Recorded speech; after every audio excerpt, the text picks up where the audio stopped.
हजुर मेरो जीवनको सबैभन्दा राम्रो भाग हो र म हजुरलाई आमा भनेर बोलाउन पाउँदा धेरै गर्व गर्छु।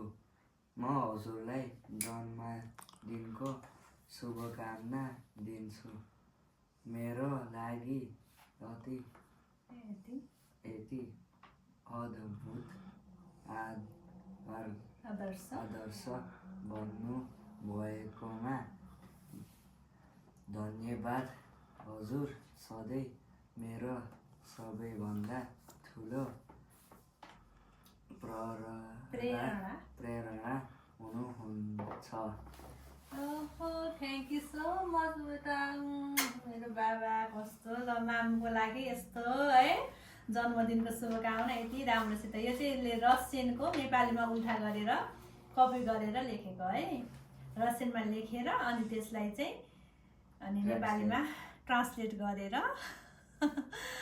अनि कपी गरेर अनि प्रिन्ट गरेर निकालेर अनि यो भनेको। थ्याङ्क यू सो मच है। कस्तो राम्रो ल धेरै धेरै थ्याङ्क यू सो मच मेरो बेटा।